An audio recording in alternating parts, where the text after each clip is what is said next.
Hello mga kasyente, magandang gabi. Tara, mukbang tayo.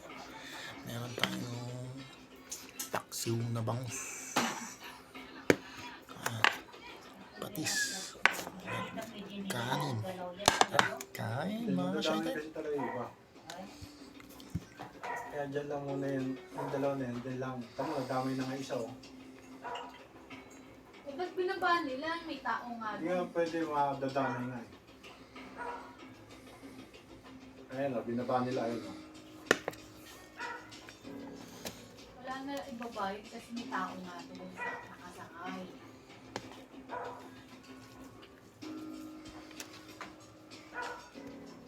Ano yan? Aeroplano?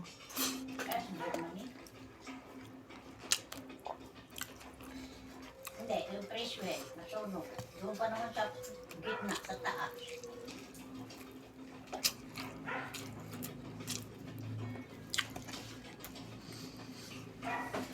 Bakit nasusunog yan?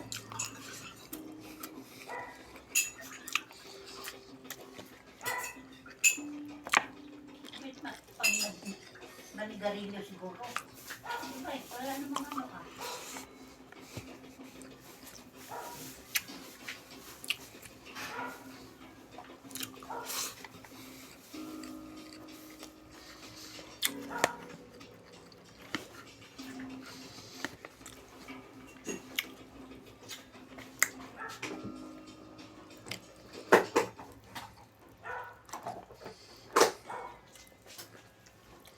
Bilang pinakamalaki, pinakapinagkakaniwalaan at nangungunang multimedia news organization sa bansa na nakahatid kami ng komprehensibong pagbabalita kahit saan at kahit kailan. Sumasabay din kami sa makabagong teknolohiyang hatid ng digital age sa paghahatid ng balita at impormasyong tama sa TV, radyo at online. GMA Integrated News, ang news authority ng Pilipino.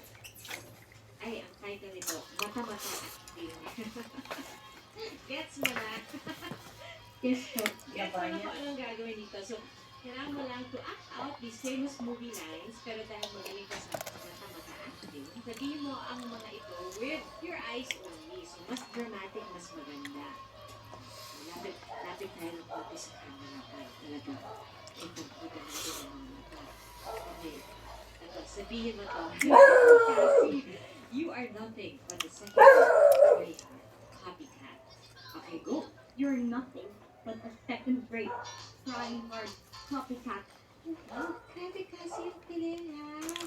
Yung kanta tsaka yung kilay. Uy, ang galing! Ay, grabe, nabilib ako doon. Alam mo ba yung line na to? Or ngayon mo lang siya narinig? Dati po, alam ko po yung pero I forgot po kung saan po yung galing. A classic line yan ni Miss Sherry Hill. You are nothing but a second-rate clever copycat. Tapos parang may matching bubos ng anak ko yun. Ano yung ba anak yan? Ano? Artista lang. Hindi ano. Hindi nga yung ano yan. Hindi kasi artista yan. Batang Barbie. Kaya nga siya, makuha lang. Pero gusto ko na ano siya kasi pag sa niya dalawa silang babae. Yun si Shania yun. Video na galing sa legal team ng Kingdom of Jesus Christ. Kita ang kahon daw ng mineral water. Meron daw cellophane na may laman umanong powder substance. Ayon sa kanila, ito raw ay semento na ipinapasok ng mga pulis sa KOJC compound sa Davao City pasado alas 7 Miyerkules ng gabi. Sa isa pang video mula rin sa KOJC, makikita ang ilang lalaki sa malalim na hukay. Ang isa sa kanila, naka-t-shirt na may markang pulis at naglalagay ng lupa sa isang balde. Hindi pa malaman kung kailan nakuhanan ang nasabing video. I don't think it's an AI or Photoshop because the photographs were consistent. No? And this is not the first time that we saw this. This is not the first time that I posted this. Kaninang umaga naman, sako-sakong basura ang inilabas ng kapulisan mula sa KOJC compound. Kabilang dito ang mga basag na salamin, caution tape at mga gamit na walis. Umaalma ang KOJC sa sinasabi nitong paghukay umano ng mga pulis sa basement ng Jose Maria College Building bilang paghanap kay KOJC founder Pastor Apollo Kibuloy na may warrant of arrest Hinihinga namin ng payag ang PNP. Pero kauna na nitong sinabi na aligasyon yan ni KOJC Legal Counsel Attorney Israeli Totorion, kaya patunayan daw niya ito. Sinabi din ng Legal Counsel ng KOJC, nagsimula ang pagbubugbit ng bato, buhangin at simento para ang impormasyon na magkakaroon ng investigasyon at inspeksyon ang Senado sa loob ng KOJC bukas, September 6. Kapansin-pansin din daw ang pagbaba ng bilang ng mga pulis na nagbabantay sa loob ng KOJC compound. Initin daw ng PNP ang kanilang truck na nooy nakaharap sa Emerald Gate. Maybe because of the report that there is going to be it's no longer confirmed, report that there is going to be a Senate investigation.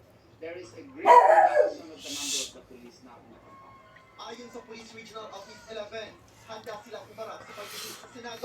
Pinaninindigan din nila na alinsunod sa Standard Police Operating Procedure ang kanilang ginagawa sa KOJC. Open naman ang Philippine National Police and I think well coordinated naman yan sa ating STG Commander. Ang STG Commander na po ang coordinate niyan sa Senate, ang committee, kung ano po ang gagawin specifically doon sa lugar. Ipinakita ni Piero 11 Regional Director, Police Brigadier General Nicolas Torres III ang pag-deny ng Office of the City Building Officials sa kanilang request para sa master at building plan sa mga structures sa loob ng KOJC compound.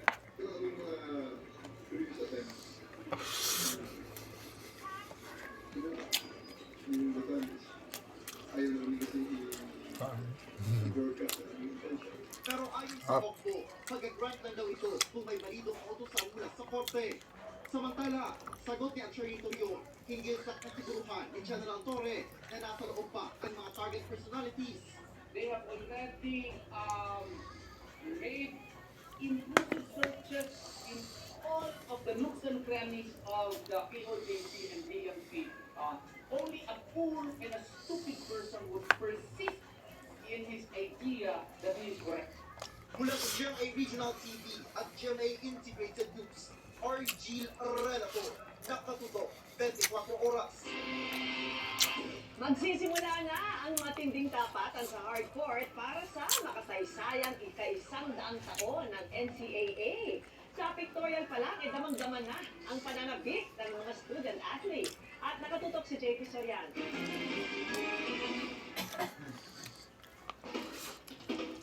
Sa pictorial pala para sa centennial season, nagpakitang gilas na sa kanilang pambuong basketball skills ang 10-member schools ng National Collegiate Athletic Association o NCAA. Damang-dama ang gigil ng lahat na bumawi sa ika-100 taon ng NCAA. Gaya ng Bill Blazers. Bawat ako sa amin talagang gusto mag-champion. ECC Generals. Kinilas na, yun na lang sa akin loob niya. Mafia Cardinals. Okay, Benji. At San Sebastian Golden Stars. Suot pa ni Abi, iiwan doon, binabasa. Kanyang natag na nga ng game plan ang iba't